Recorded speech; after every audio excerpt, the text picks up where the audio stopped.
right, hey, we're going to do some artwork. So give me a moment here to check my signal, make sure we're coming through. I'll do a quick post update for the socials, and then we're going to get to work. So looks like that's coming out. I can hear myself faintly, so that's a good sign. Let's quick updates here. So my name is Phil Kearney. Hey, how you doing? We create role-playing games. Create role-playing games, illustrate them, and then publish them online. We're creating content for Dungeons & Dragons 5th edition, 25, using on the DMsGuild. It's an Eberron adventure, characters level 7 to 8, called Crystals of Mabar. And we are fighting demons, necromancers, undead in the forests of the Carnwood in Karnath on the continent of Corvair. And this is the book cover that we're looking at, and I guess that's enough of an intro, whatever. So let's go ahead and get started. If you think this stuff today is cool, like, subscribe, hit the bell icon. Hey, new subscribers, thanks a lot, guys. Bell icon notifications when we're live in the future. Here's our full list of content from episode 1 to 407. Discord community, patron support, thanks a lot. And these are all books that I've created. They're all free previews. Check them out. And let's see. Blip, blip, blip, blip. This is the book cover we created around episode 40. And here's our current interior art page. So we are creating an undead army. This is the consequence of not succeeding the adventure. An Ultraloth raises and commands an army of the dead. Oh, aye, Ibbies. Thank you. So we're making undead. Let's clear the path of all these. Actually, I want that guy to stick around. And then we're going to drop the fog so we can see the full legs. And then blip, blip, blip. Get rid of all the blip, blip, blip. Get rid of all those bits. Okay, cool. So now we are back onto this guy. And let's see. I feel like I can afford to bind this all down. So give me a second here. I'm going to do this. Duplicate the group, and oh my god, I forgot my coffee. I have to do I need to grab my coffee real quick, otherwise I shan't survive. 1 second. I'm in a particularly good mood today because we are working on the cemetery now in our layouts. That's the last dungeon that I need to complete for layouts themselves to be completely finished. So we're getting stuff done here off screen. Once all the layouts are done, I get to do artwork at night. About time. One of the great joys I have of doing. Oh yeah, let's shift that over like that. That feels really good. I like that. A great joy of doing artwork is just being able to zone out and sort of meditate while doing work. You know, like while painting, and off screen, I get to listen to any sort of copyright inspired music that I please, like Sepultura, Pantera, Nin, Black Sabbath. Bunch of artists that I love to listen to that I can't listen to on stream because of copyright reasons. And I generally don't allow myself to do. I'll shift to artwork if I need to. Like if I need to take a mental break at night, I will work on a piece. But for the most part, until the work is done, I only do page layouts off screen in the evening. But now that the layouts are almost done, once they are truly completed, I get to paint off screen. And that is going to dramatically escalate completion. So a lot of the pages that we're creating only need to have maps brought in. We already have all the maps made. So, well, for the most part, I think I found a couple opportunities for us to introduce some additional maps, but that looks pretty good. Merge that down. I need to get this hand under control here.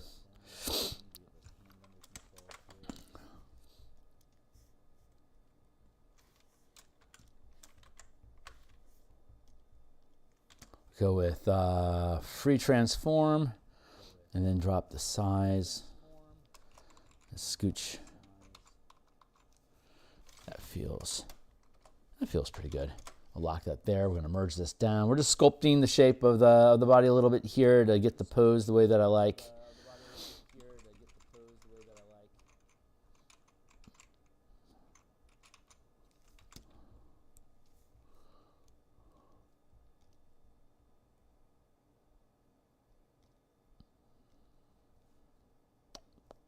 Here.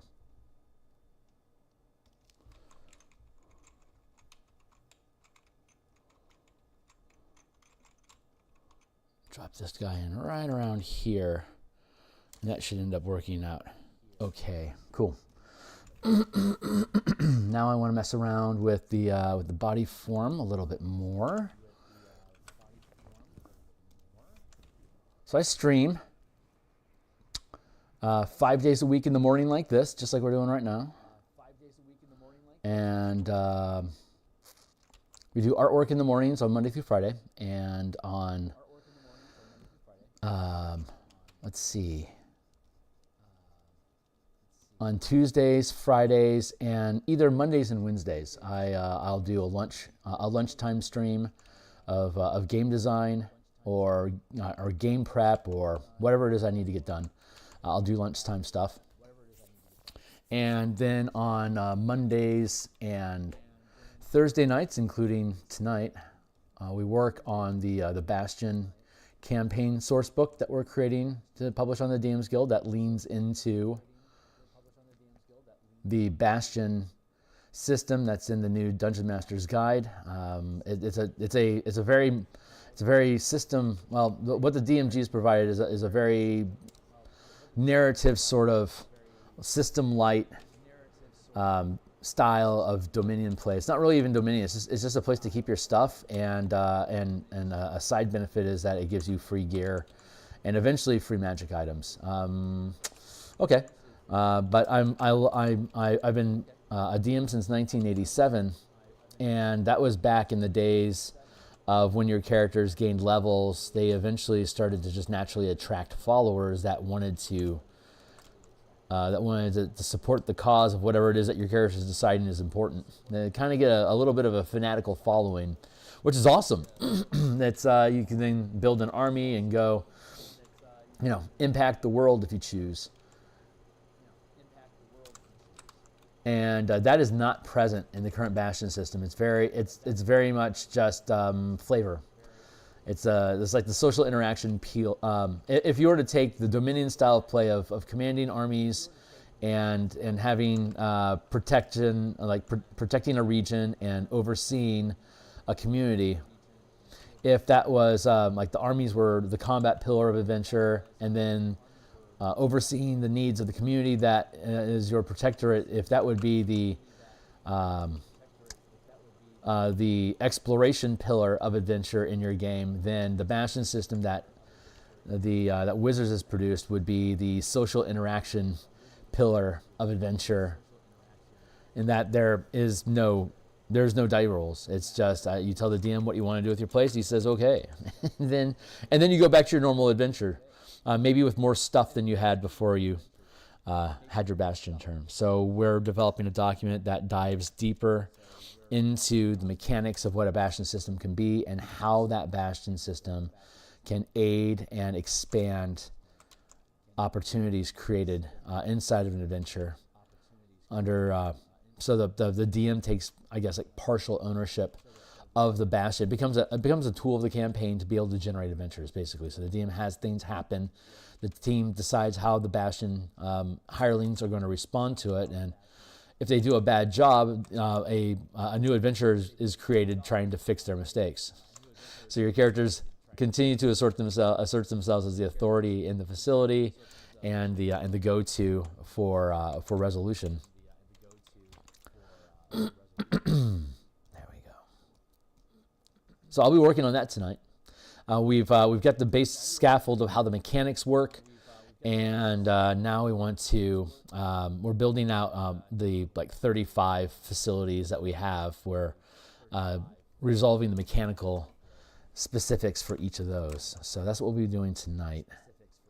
And then tomorrow we'll be back on building simple pre-generated characters for the martial power system. And I say simple because there's different levels of complexity that you can build characters at with this system. Either like a really deep dive into mana budgeting and making efficient action loops during combat to facilitate a style of play like defender protector, or like actual tank, like a goading tank.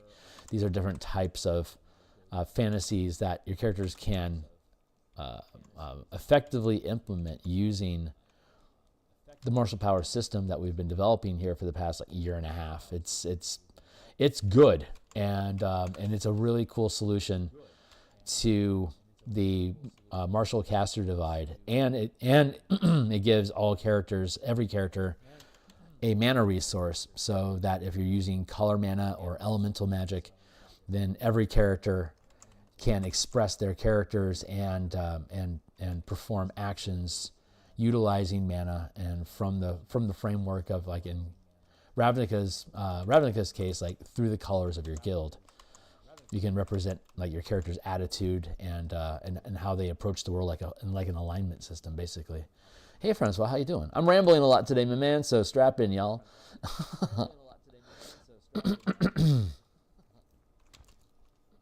But I'm pretty happy with how this guy's coming along. I need to get a sword in his hand, and he seems kind of passive, which I'm not 100% happy with.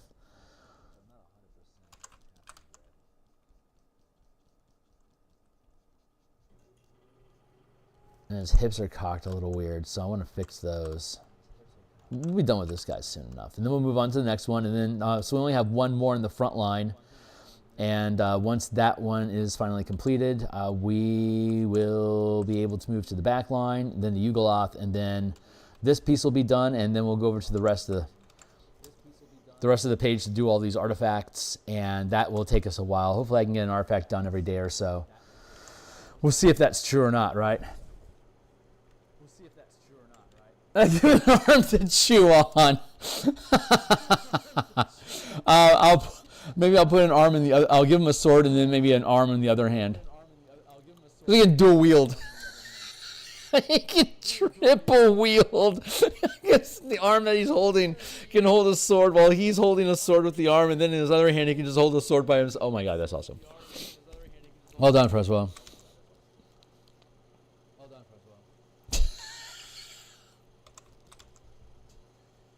That's just silly. Change approved. Let's get some glurp in here. Hey man, how you doing, Foxtrot? It's good to see you.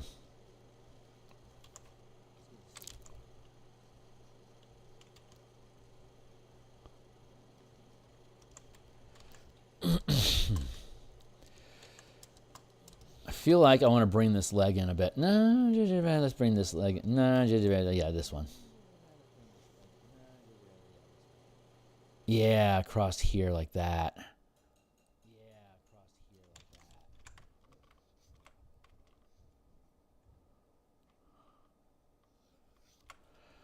There, and trim this a bit here.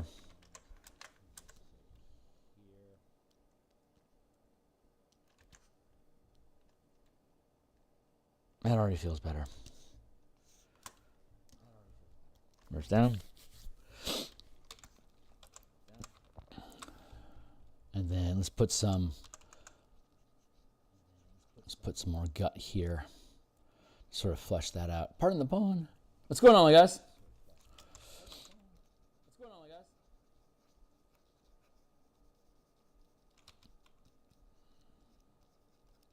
I have one column left in and oh shit, that's right. I've got the so there's two dungeons that we're working on, and each of those dungeons has there's the full dungeon, and then there's like a central, like there's a boss fight area for each of the maps. And so for the final dungeon where the ritual is actually being performed, we're we're one column away from having the boss fight maps, and it's like 1, 2, 3. It's 3 pages to resolve the boss fight region, as well as like all the details of the actual ritual itself and what the team can do to disrupt the ritual as sort of like a skill challenge to end the ritual altogether. And it took about 3 pages plus maps with the map space included to be able to resolve all that content. And I think it flows pretty smooth. I'm going to just grab this like that. Now, merge down.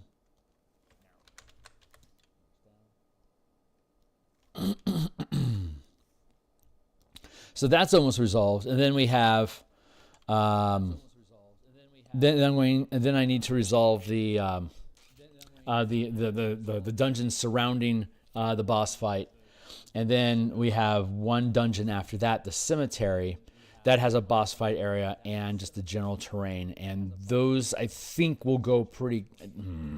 I see that now, but with any luck, these things will go quickly, and I can get them done here in the next couple weeks. So when the general audience doesn't, I don't pay for early access on books on DMsGuild on D&D Beyond, unless there is something that. I haven't seen anything yet that requires me to get access to stuff, but so I can be patient and wait for the monster manual to come out. And once it does, I can start comparing the monsters that we have in here from 2014 to what the new monsters are in 2024, and see if we need to adjust. We'll be able to play test 7th and 8th level in the mega dungeon we're running, and if I'm lucky, I can weave the creatures that we want in here into that mega dungeon so we can test them all live fire, just to make sure that things are balanced.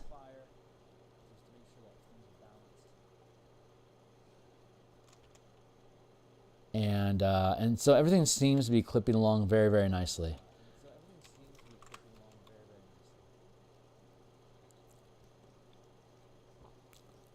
I get a little bit more confident. I get a little more confident every time I am able to complete a region, and we're getting pretty close to done with the book. So I hope this format goes well, because I want to work in this space a little bit more.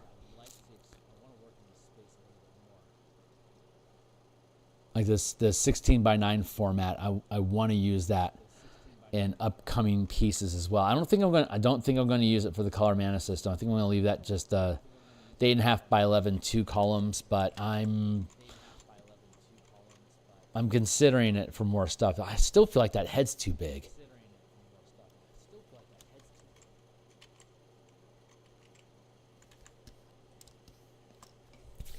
That feels better.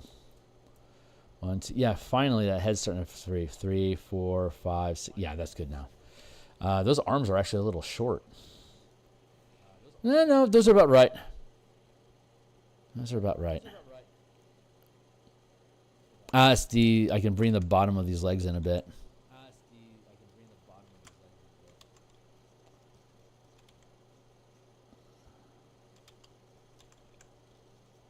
Fade that in. So we'll work on we're going to work on the Bastions campaign book some more tonight.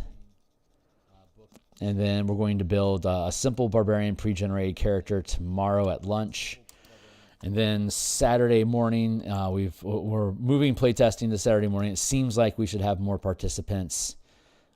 Monday's been difficult to get. We had some lift the first 3 weeks, and then we started to dwindle. So we needed to shift the date to be able to incorporate additional players. It seemed to be available, so hopefully that's going to go smoothly. It's just scheduling is always a problem, especially if it's playtesting. So it's hopefully we'll stabilize this weekend and be able to consistently play. I'm working on the 5th section of the mega dungeon, and yeah, you're starting to look better there, buddy.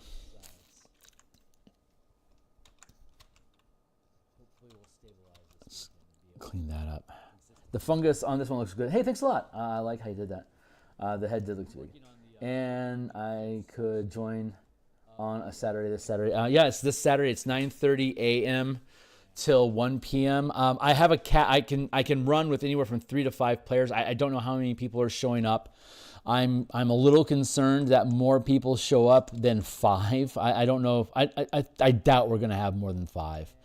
That would really surprise me if we had that many. So yeah, if you want to show up and you want to play, just be on my Discord and you can grab one of the. If you're not really familiar with the system, like I said, I'm building pre-generated characters, and once you start to get the gist of how the thing works, then like you can change the power every time we play is a new long rest. So we always start fresh, and so the characters can swap 1 power per long rest. So you can start off with a really simple character with like a lot of, like if you've seen those streams, a lot of feats, a lot of weapon masteries, and what powers you do have are free. So there's very low mechanic, like no resource management really necessary. But if you decide to stick around and things work out and you want to embrace the system and explore it further, then you can start swapping out the mechanics. And but it's a play test, so you can just swap out all the mechanics if you want to completely change your kit and your build just to try something new every day, you're welcome to do so. It's just in an ongoing campaign, it would be swap 1 power per day. But in playtesting, you can play a different character every week. I really do. I would prefer more exposure to more stuff. Although most of the players have been hyper specializing like in the single character that they're playing to see, how they pan out over a couple levels. And plus they're playing a game. Half the excitement is developing the character. So I do not begrudge them sticking to like a character or like slightly tweaking the type of character that they're playing to get it to work the way that they want it to. And that's perfectly fine with me. But I also that also means that I don't care if they get killed. So if your character gets killed, you get to play test a different type of character. So cheers. So yeah, I'm trying to kill you. So far, I've come close a few times, but the team has pulled out, and it's really cool how they can dig deep and find cool solutions with what their characters can do to stay alive. It's been really, really fun. So far, I've come close a few times, but the team's pulled out, and it's really cool. I feel like I want to put some cool solutions with what their characters can do to stay alive. It's been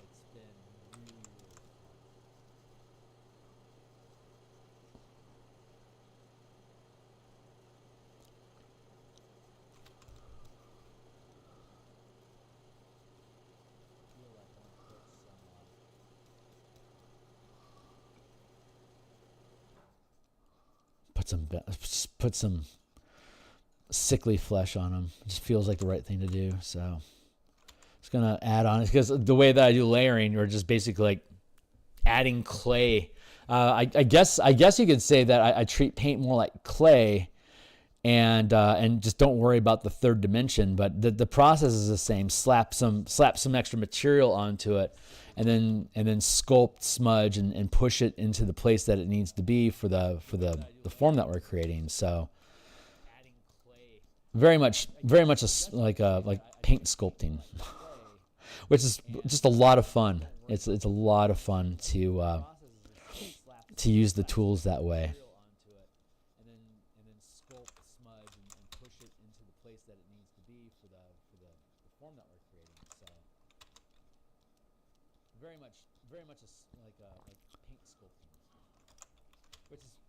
There we go. It's a lot of fun to use the tools that way. I like this. This feels pretty good.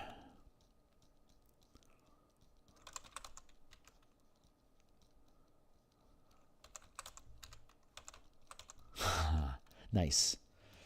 Nice. It's fun. It's a lot of fun just doing art online and just being able to talk about the process, and 'cause every artist is different. and the solutions that I came up is because it's just my, it's your style. Like I said, the style that you develop as an artist is just coping for the fact that you can't reproduce something photorealistically, right? I can't reproduce reality with the level of skill that I have in paint, so I have to come up with clever ways for it to look good so that you'll forgive my imperfection. And that's all the style, whatever style you develop, that's where it comes from, is you trying to create aesthetically pleasing solutions, knowing that you can't just perfectly duplicate the details that you want. So and discovering that solution, it really just kind of speaks to like what the artist has found challenging in their process. What do they need to do to overcome it? I kind of like that. That looks really good. Hey, what's up, Defected?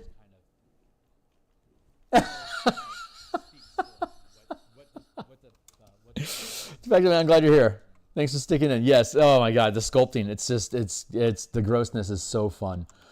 I kind of want to drop something. I'm just gonna lock this in. Clap. Before I merged all these down, like we did the skeleton and the organs underneath the fungus, and now we're peeling skin across it. It's just I'm building the body from the skeleton up, like literally from the skeleton up. This is fun. This is a whole lot of fun.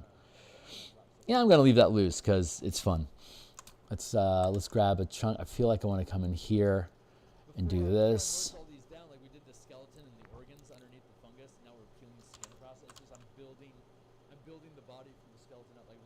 I love Undead. It's so fun painting zombies and cadavers, and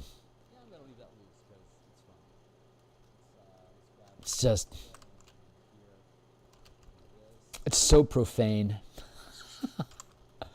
That's what I love about it. It's so fun.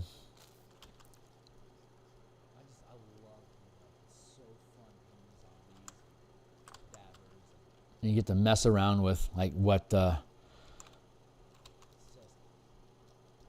just a whole bunch of different textures, and God, it's just fun. Just a load of fun.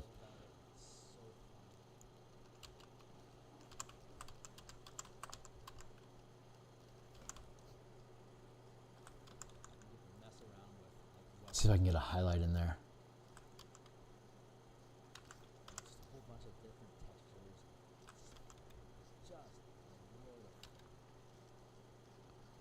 Yeah, like that.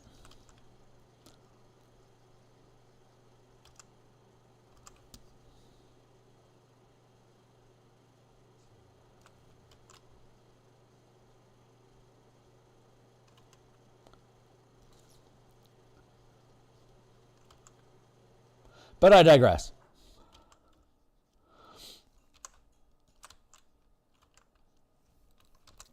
Let's keep on top of that.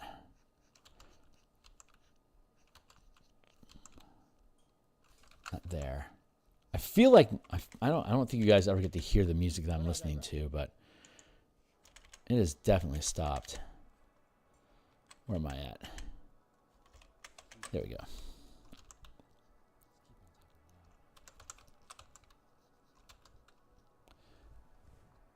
The sun is out here, but I'd love to see some skin falling off that forearm. Yeah, I was thinking about that too. This dangling arm here, it's not doing a lot.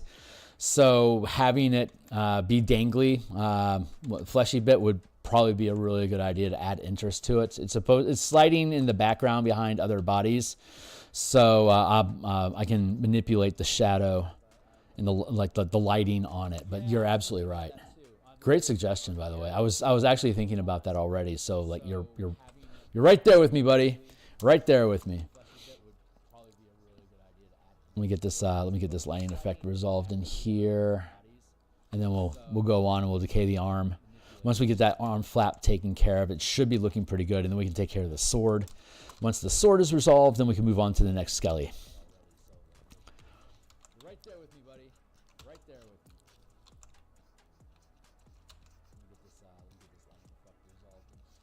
Oh no, I don't need it here because there's not a lot of fungus. There. Once the sword is resolved, then we can move on to the next skeleton. Like that. No, I don't need it here because there's not a lot of fungus.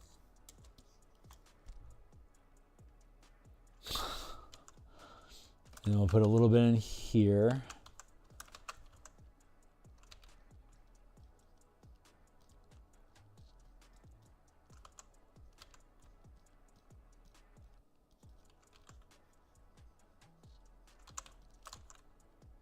No, wrong button. Get out of here.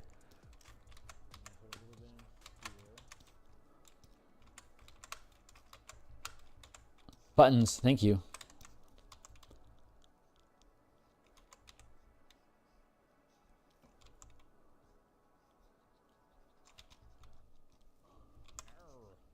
Wrong button. Get out of here. A little bit like my buttons are all over the place, man. My fingers are not doing the walking that I need them to do. They're like that.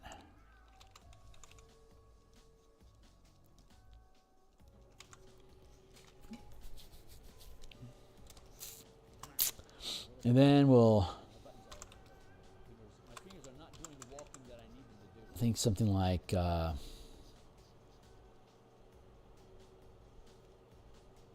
give a little Paris Hilton glove.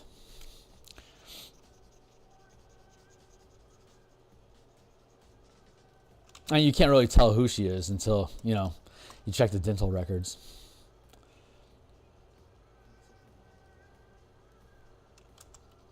The little flesh gauntlet.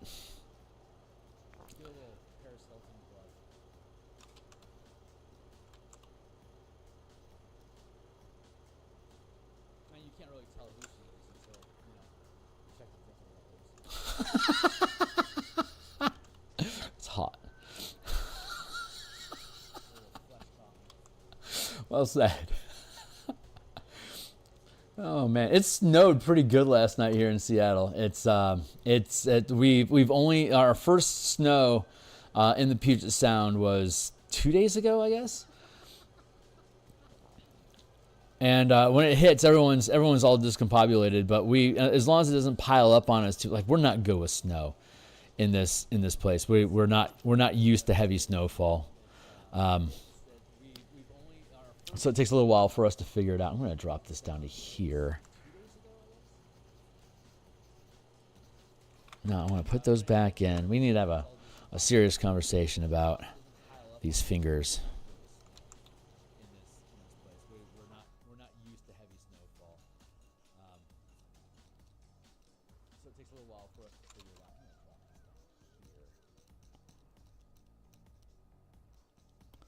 So we'll go like that, but then I want to fix these fingers in here. I know these are going to be in shadow, so it was never really a big priority for me. As long as I just got them looking the right shape, they should be fine. But I also recognize that's really lazy. So I want to make sure I do them. I do want to make sure they're correct. Like that.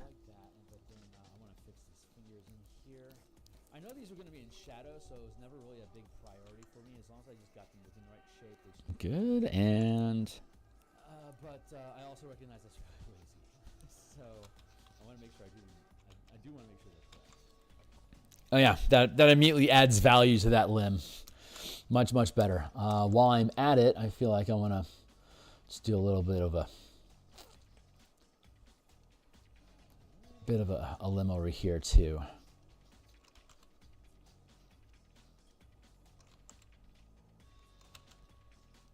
Oh yeah, that immediately adds value to that limb. Much better. While I'm at it, I feel like I want to 100%.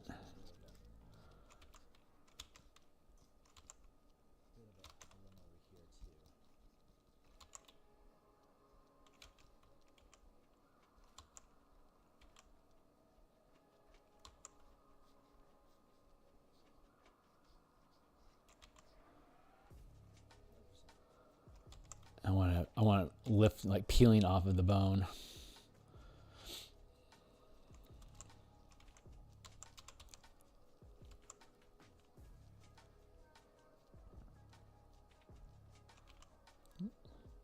like, that feels good.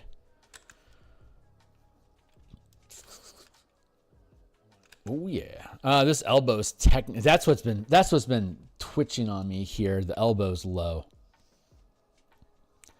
Elbows need to be equal to the base of the rib cage. Like if you put your elbows at your side, they're right at the bottom rib.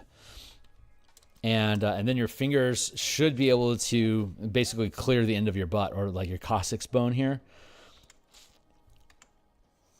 Elbows need to be equal to the base of the rib cage. So that was just too low. That feels better, but now this arm is off, so. And then your fingers should be able to basically clear the end of your butt, or like your coccyx bone here. It's actually a little bit big.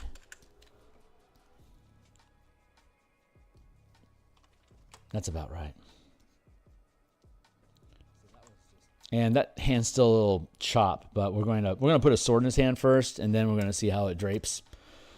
Flesh draping.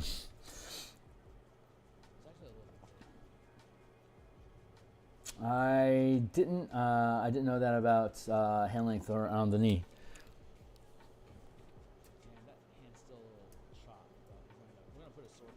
About hand length away from the knee. That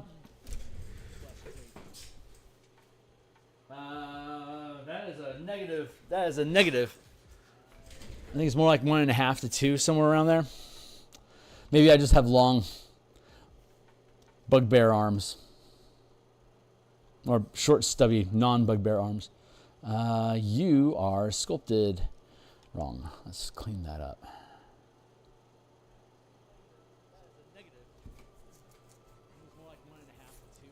Yeah, that's what we were talking about. Having his own arm. Okay, let's visit that idea real quick, actually.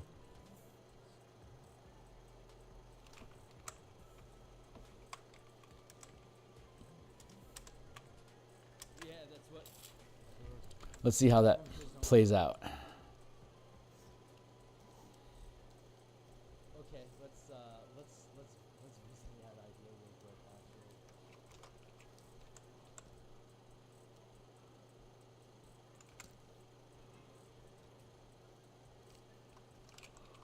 Let's see how that plays out.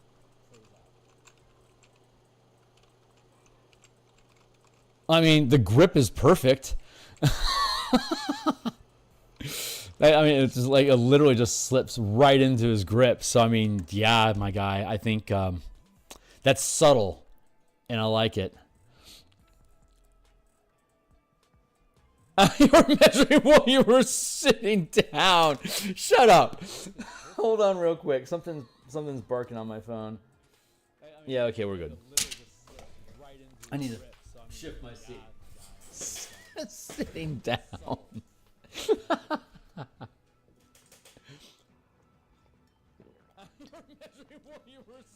You are the worst. Francois, man, I think you're right about that arm.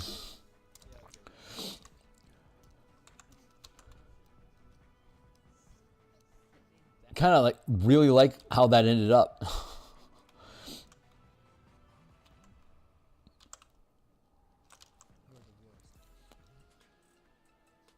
Francois, man, I think you're right about that arm. Nice call, dude.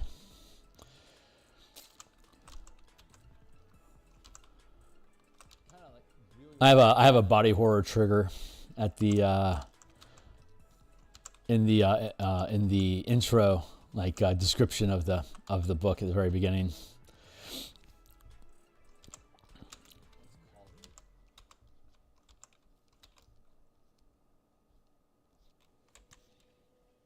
I have a body horror trigger. Okay, I'm going to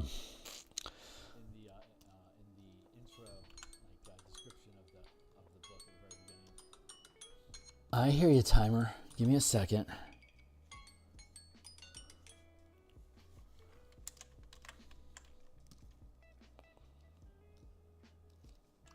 Okay, I'm going to...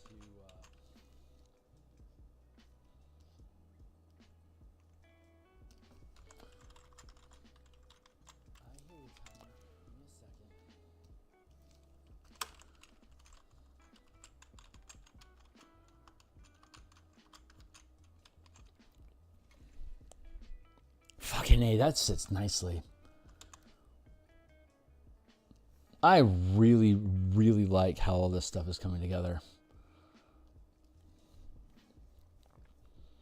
You guys are killing it here. There we go. Let's take care of it. Yeah, I guess all I got to do is slap a little bit of flesh on there and then probably fix that handle a little bit. And then this guy will be good to go. We'll bounce on to the next one. We'll have to do a little bit of lighting, but yeah, we should be bouncing off of here pretty quickly. Where are we at on time? 7:20. I still got like 40 minutes. We're doing really good. And now I don't have to worry about, you know, you're right, because we've had too much. We're going to have a guy with a sword and shield right next to us. So adding the variety and the absurd, like holding your own arm adds a level of, like just a right amount of level of absurdity.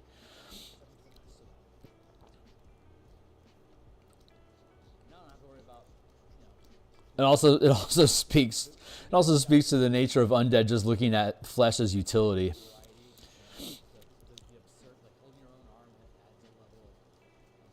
I love sculpting this way, just pushing.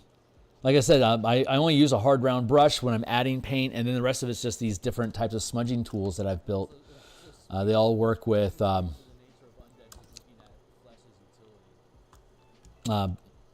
Bob Ross paintings. So when we get into the bash, when we finally get to publishing the bashing campaign, we'll have an opportunity to do a lot of buildings, environments, settlements. So I should have an opportunity to do some Bob Ross style environments as backdrops.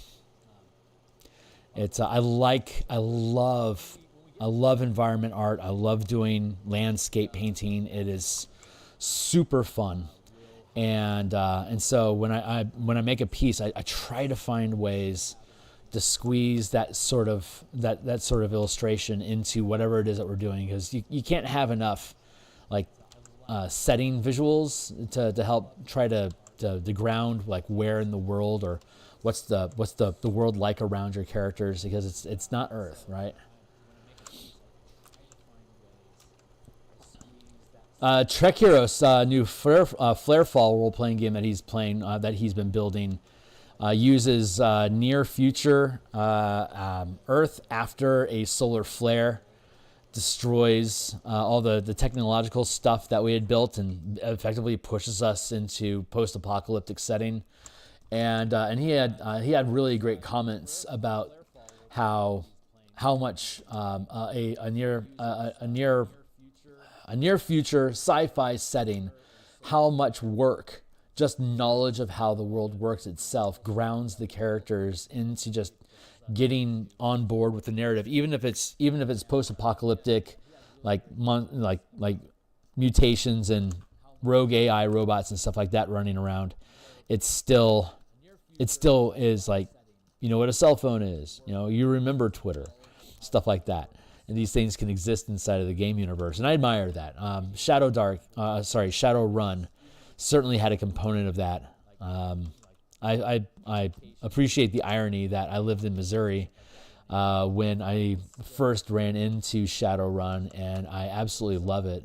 And here I am in Seattle after 20 some odd years of bumping into it. I like that. So it immediately became more relevant to me in my life when I moved here. But to that point, God, I like this. Really, really like this.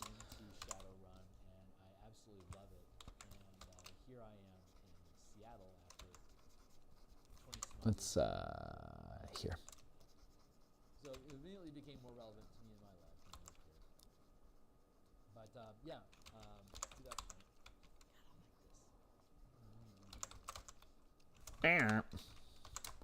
color. Ooh, we got some of this viridescent stuff too. Good.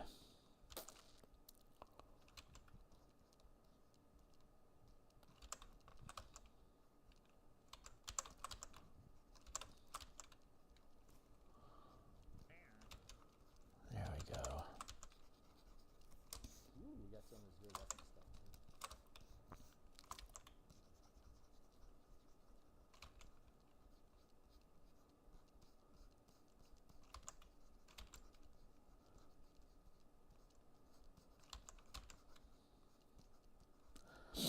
I relish and just love color art, but I really kind of want to make a book that's just black and white, either like a sketch style, you know.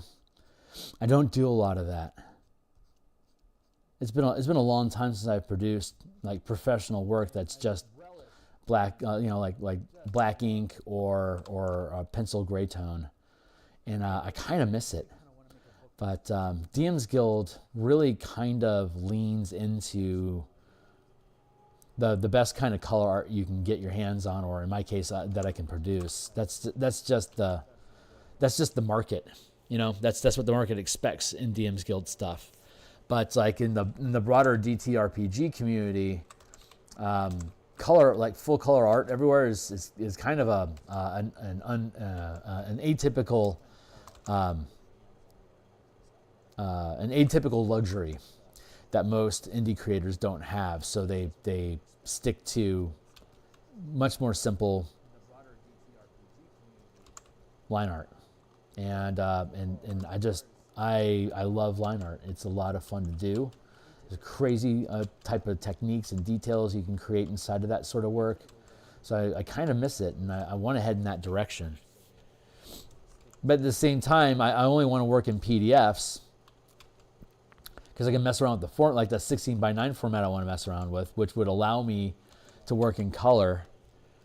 I haven't figured it out yet, so I'm sussing that out.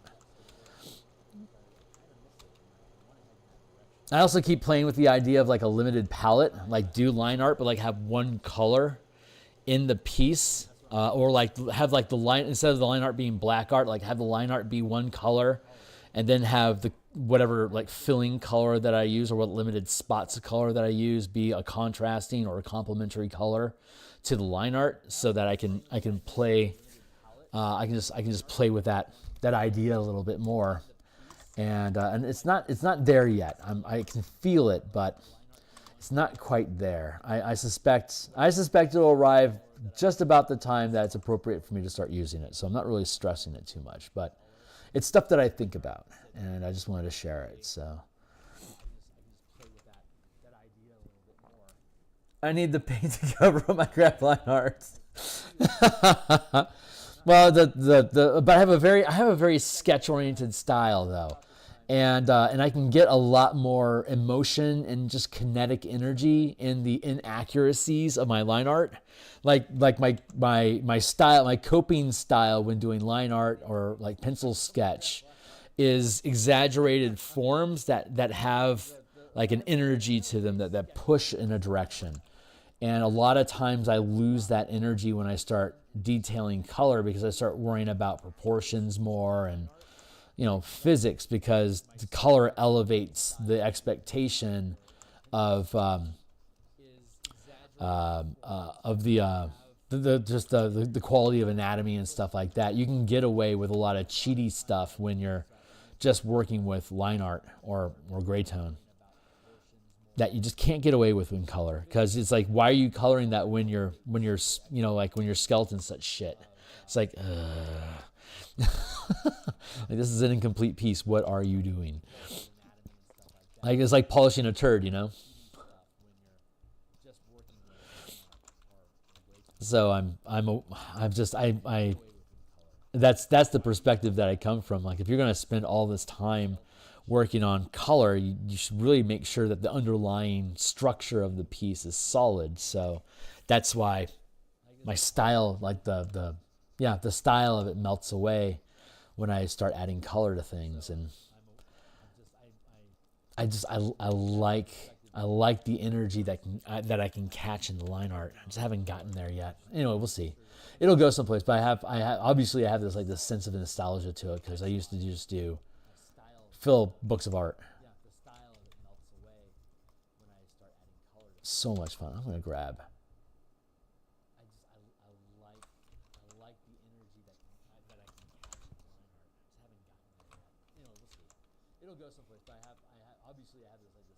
There, like that.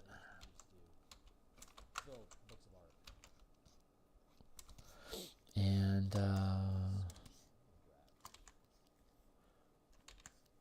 Nice. Now all I gotta do is fix the weapon that he has in hand.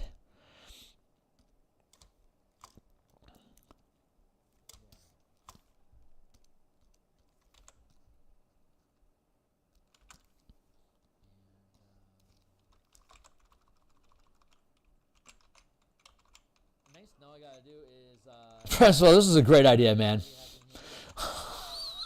I am legit enjoying this process. Very, very fun. I feel like I want to duplicate this real quick because I feel like the risk of screwing it up is non-zero. It's a lot less. It's a lot further away from zero than I like. So let's just make sure we get the form in because I'm gonna be able to blur this into the shadow of the hand, like that.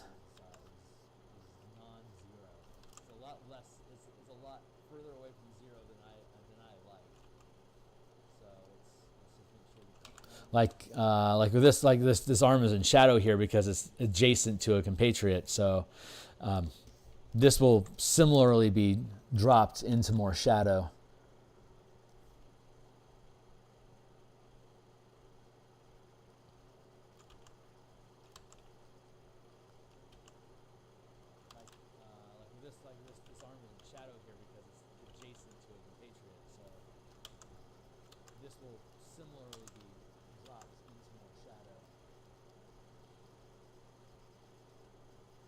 There we go.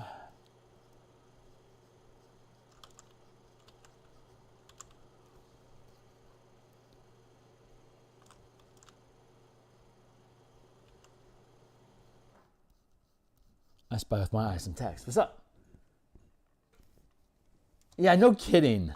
No kidding. Hats off to Francois.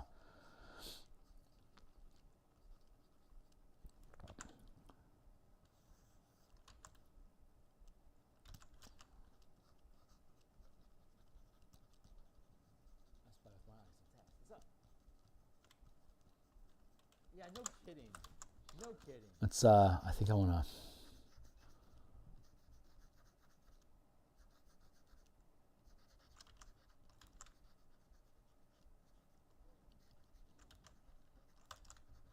I think my music stopped again. God damn it. Sometimes it plays and sometimes it doesn't.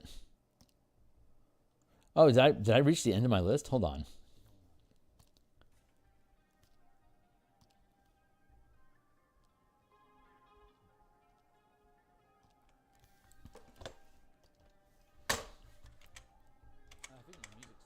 Yeah, how are we on time? Oh yeah, I'm doing good. I still got 20 minutes.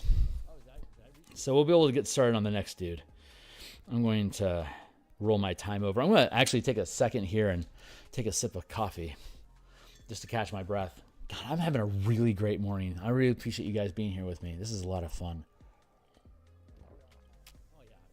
This is where I want to be at when I actually start doing Kickstarters. People that back the project show up and throw out ideas about like what do they want it to look like. I mean, if you're buying the thing, it's cool that you have an opportunity to actually talk to the artist while he's building the book. I like that. I like that a lot.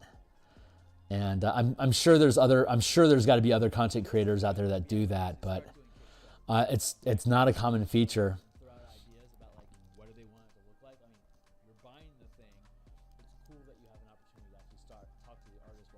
Like have an art director tier and have a separate channel set up so that anyone that backs me at that level is welcome to the peanut gallery at me about like what they want art to be on the page.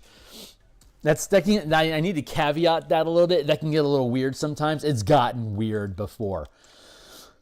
People, art directors, people that purchase your art skills have ideas about how much latitude they have in what my work is going to be because they hired me. And it's like, well, if I'm not comfortable with what you want me to depict, I'm not going to do it. And that creates... if I were to have a tier like that in the Kickstarter project, it would imply that they would have a level of control that I would, if I pushed back against, would kind of be like, what was the legitimacy of that tier? You know, like it isn't. Sorry, I found this little snippet over here called to me. I needed to play with it for a little bit. So I have to be careful about that. I love the idea. So like in this circumstance, I'm not beholden to you guys.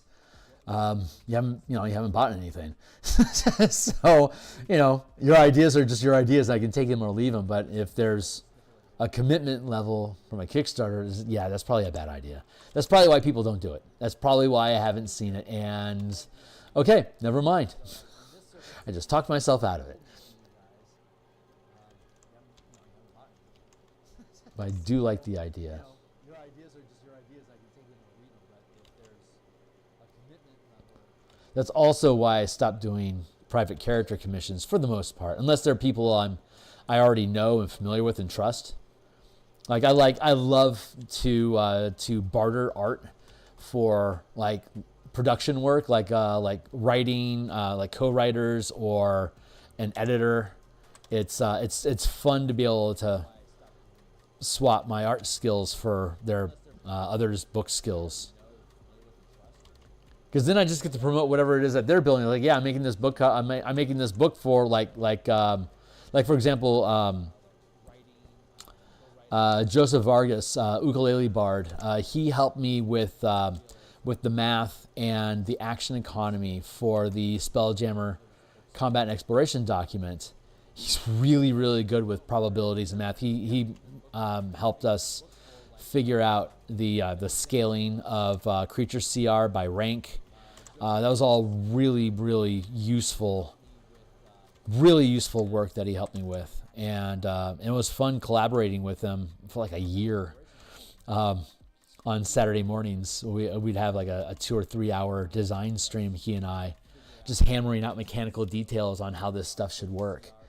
And so when we finished that up, it was like, he could either have a percentage of the work, or I could pay him, and so part of the payment was making a book cover for him. So me working on the book cover, I got to stream it here. It was a Bob Ross type painting with Yggdrasil, a giant world tree looming over the world, and so I got to talk about how cool his ideas of a game it was, and the time and experience I had working with him, and it was an opportunity for me just to do some painting and to elevate another creator that I admire a lot. So it was super fun. It was a great collab project. So I got to talk about how cool his ideas of a game it was, and the time. I don't think he's published it yet. It was an opportunity for me just to do some painting and to elevate another creator that I admire a lot. So it was super fun. It was a great collab project.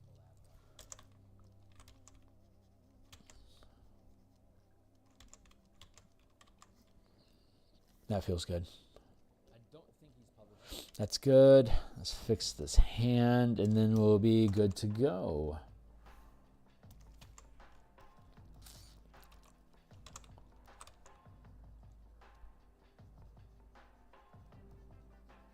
What? Oh, thanks a lot. Appreciate that. Kind words. You wouldn't want to see my vision. You wouldn't see a lot. I have a very limited scope of vision. You would probably find it confining and oppressive.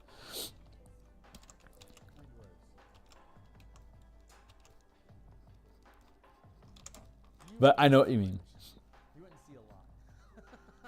I have a very limited scope of vision. Oh God, so looks this is really just this is really panning out. I love this.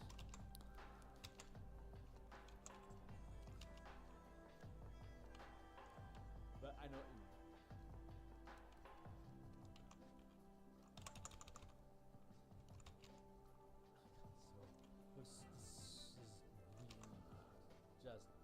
This is really cool.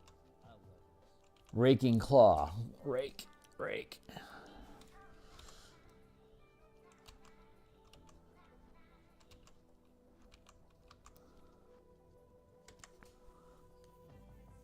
Oh, God, that's so fun. That is so fun. All right. I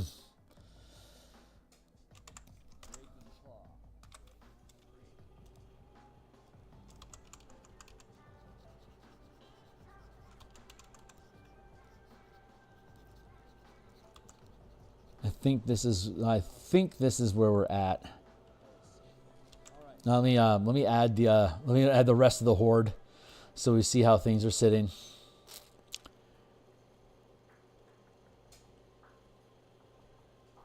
Okay, buddy, you're getting in the way.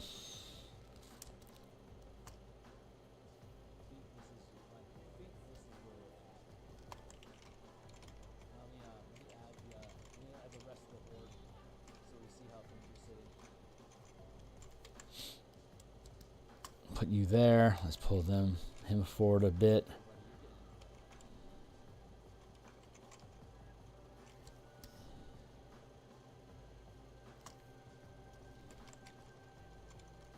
Drop him down. Drop him a smidge.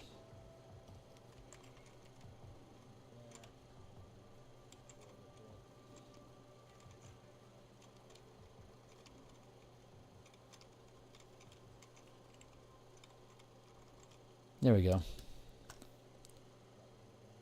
Subtle but present.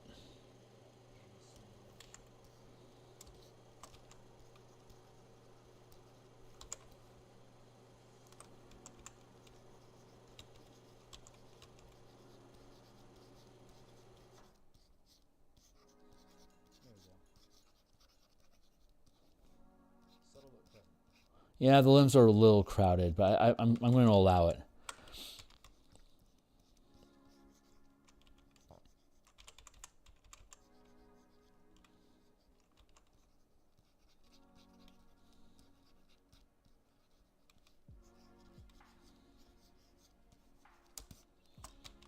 Yeah, the limbs are a little crowded, but I'm going to allow it.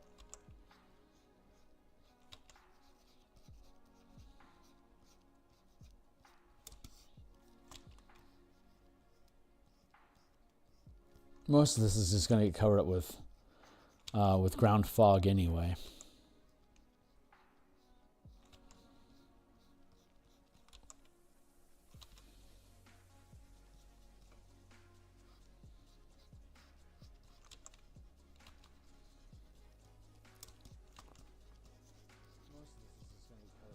Add in the lighting there, and then we'll add the fog back in to make sure everything feels balanced and shifted accordingly. And then we'll move on to the next dude.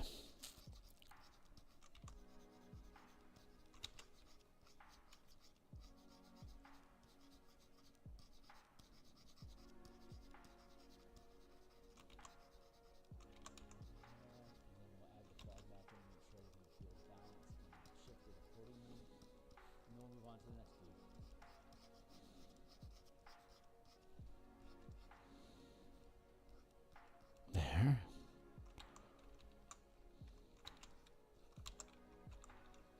And sorry, I'm focusing more than I like.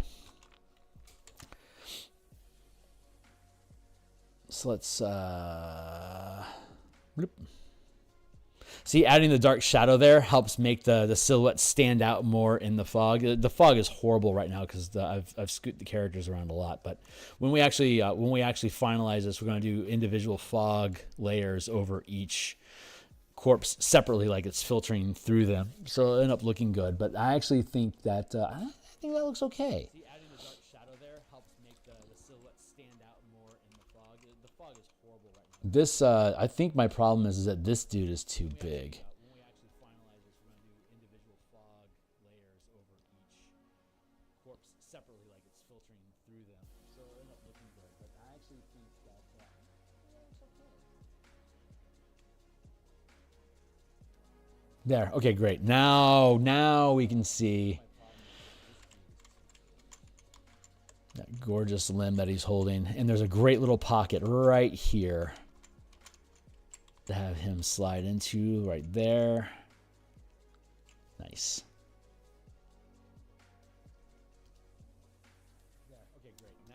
So this guy's out of control. Let me adjust accordingly. Oh yeah, that's gonna work. That actually works really good.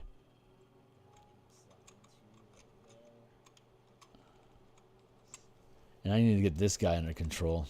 Let's get rid of the ground. Oh, well, let's just add it all back in again real quick just to see how things are sitting. So I can shift these guys around back here a little bit, but I think I want to have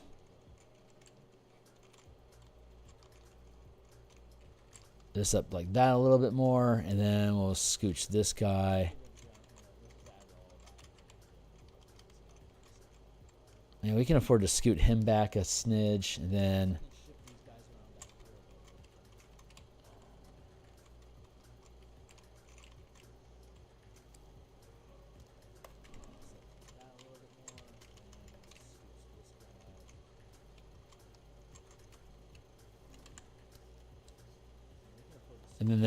there's our column. So bringing this guy in isn't the worst idea. He's a bit big, so we need to fix that.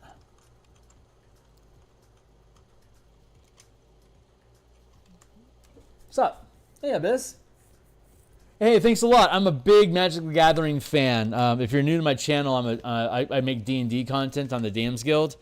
If you recognize the Guild Pack seal, then you might, if you're a D&D fan, 5 color mana spell point variant rules. It converts the Vancian magic, the 8 schools of magic, and the spell slots of Dungeons and Dragons into a color mana system. This book here, it's pay what you want. It defines like how you determine each color to go with each spell in D&D. This is the spell point Warlock system that converts Warlocks into a mana system. The mana system works is that like a red spell requires red mana. It's each level of spell, like a third level spell requires 3 mana. 1 point has to be red, and the other 2 can be whatever you want. You can make it just narrative, so you just have generic spell points. And like if you're a Rakdos character, down here, if you're a Rakdos character, then you would have like you would narrate your magic as black and red. But if you want to have a hard magic system in your 5e game, then each point of mana in your mana pool you'll define as either black or red. And if you run out of red mana, you can't cast any more red spells. If you wanted a white spell to get into your mana pool, you either spend time to research it so that it becomes the color that you want, or when you're preparing your spells, whether you prepare them on per day or like all your spells per day or like all your spells when you gain a level, either way, you can double learn a spell. Once to know the spell, and then another time to bend the magic to the color that you want. So like green, like healing magic would naturally be like white and green, something that you wouldn't normally see on a Rakdos palette. But if I wanted to like say pick up Cure Wounds as a first level spell, it only costs 1 mana, either white or green. If you have either one of those colors, you're good to go. Selesnya Salute. Up there is both white and green magic. And so if Rakdos wanted to have that healing spell in, I could either spend the week to learn Cure Wounds to be a, say, black spell. So when I cast it, I'm using black magic instead of white or green. So like I could have like a necrotic effect, like I'm like you erode the world around you, like it dies a little bit as you heal the thing, like you're taking life, kind of like Dark Sun, where you're draining life from the environment with your black magic to then infuse another creature with that stolen essence. Like that's how you can narrate Cure Wounds, and you can do that with a shitload of stuff.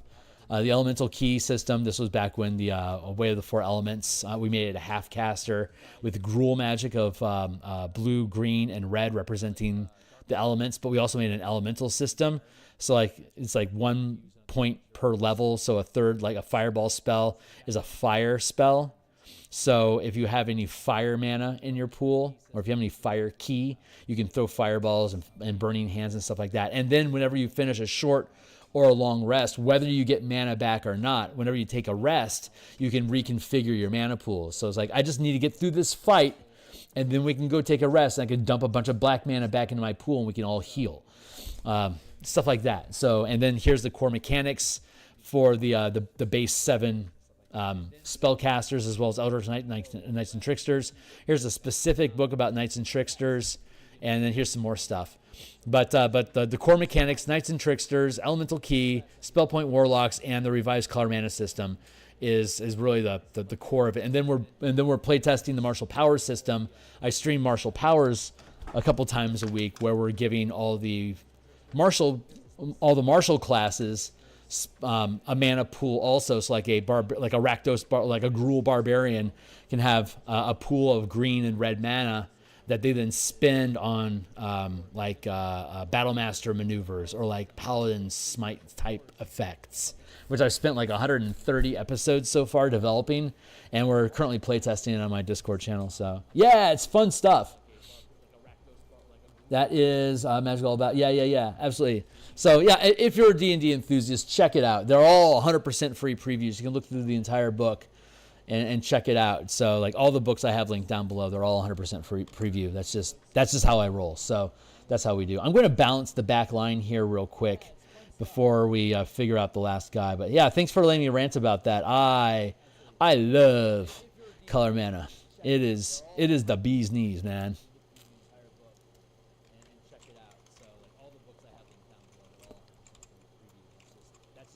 It was introduced to me in back in like 95, I think. It was like, I think it was on it was after the Alpha series came out. I don't remember. It was very early. I was only slightly paying attention to it. It was a cool game, but it felt a little thin at the time. Obviously, they've expanded. So at this point they're doing pretty good. Okay, there, and that guy. Yeah, he still seems to be okay over there. This one. It was very early. I was only slightly paying attention to it. It was a cool game, but it felt a little thin at the time. Obviously, they've expanded. So they're doing at this point. They're doing. But yeah, I was playing mostly green ramp decks, and when we would play two-headed giant, I would just basically build a green life deck, and let my ally, like I'd play a lot with white mana so we could protect each other or heal each other. It was a pretty good shtick. I'm gonna grab this guy. Let's grab this wad over here. And when we would play two-headed giant, I would just basically build a green life deck, and let my ally, like I'd play a lot with white mana so we could protect each other or heal each other. It was a pretty good shtick.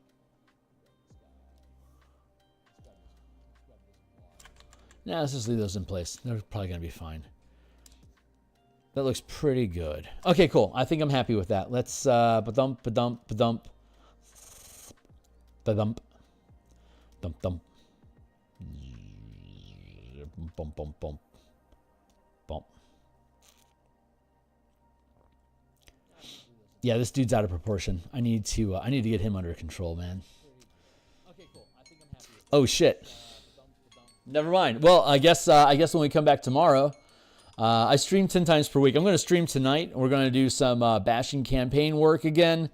We're resolving the giving each of the bastions a unique facility features, and these are starting to line up again. I guess when we come back tomorrow, I stream 10 times per week. I'm going to stream tonight. Back that off a touch. Like we're gonna want to cover this guy's back legs up a little bit so that limb can that hand mace so that hand mace stands out a little bit more.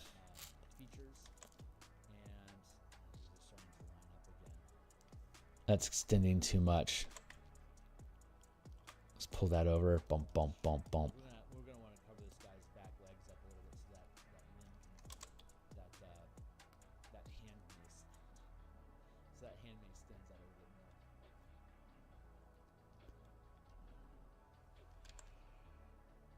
It seems to make, I'm just trying to, actually I think he's just probably a little bit too big. There.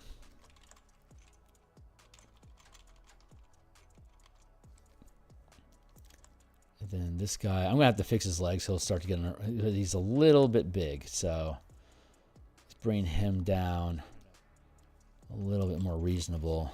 There we go. Yeah. Everyone's looking a lot better now. And then Yugoloth, and then the standing army, and then there's our fog effect. And there we go. So that's where we're setting up for today. We're going to get on that last frontline guy. We'll probably, so tomorrow's Friday, so we'll probably have that frontline guy maybe done on Monday or Tuesday next week. And then we'll work the back row, and obviously it's just a bunch of skulls in the back line with like busts. So we'll be able to use the fog effect to drop the body away, so I don't have to worry about too much detail.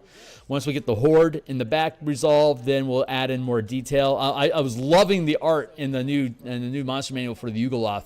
Like they all have like this zipper, like these zipper hems that are like teeth. I really like that aesthetic, so I'm going to grab some of that art and then add that into this Yugoloth here. To stand above the crowd, as it were. So yeah, right on. Lower. Bone club. Oh! I see what you're saying. Lower it a bit. Let's see if that works. Right, and then I gotta bounce.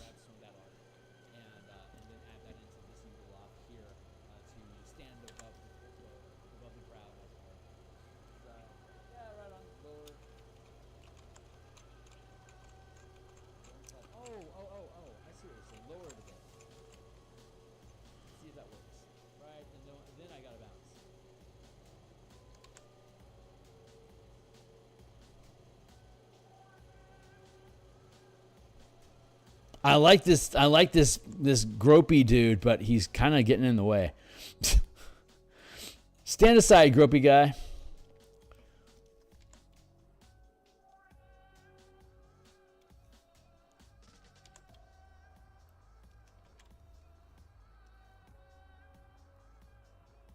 I like this gropey dude, but he's kind of getting in the way. Let's do that. Stand aside, gropey guy.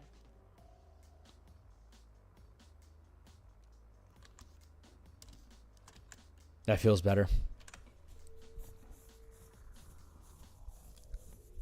Oh, lower. Oh, bring them forward. Oh, I see what you're saying. Well, I like the angle. I like the angle change, like this. That creates a pretty big pocket. Hold on. That feels better.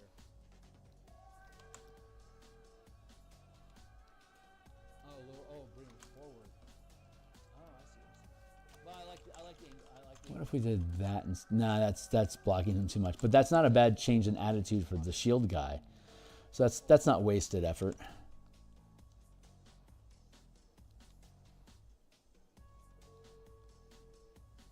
There.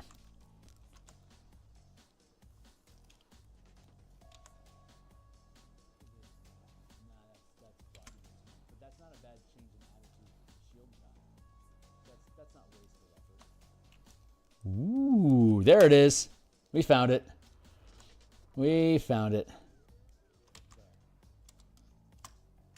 And then I'll add a little bit of smoke, a little bit of fog through here to have that arm stand out a little bit, I think. But yeah, I like that. Yeah, it does. Thanks. But you're right. Thank you. I appreciate it. I had to find a solution that felt balanced for me. So this guy obviously way off balance, but I like where his shield is going here. So I'm gonna have to work with that body a lot. He needs some posture issues. But hey, that's tomorrow's episode. So like, subscribe, bell icons, notifications, chuck stuff down below. I'll be back probably around 5:30 Seattle time. That's going to be.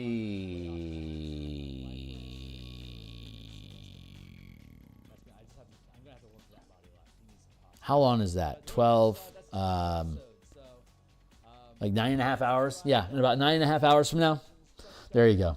I'll be back on working on the Bastion campaign, and yeah, Bob's your uncle. Thanks a lot, guys. Good times, man. I appreciate the fun. I will see you guys on the flip side. Cheers.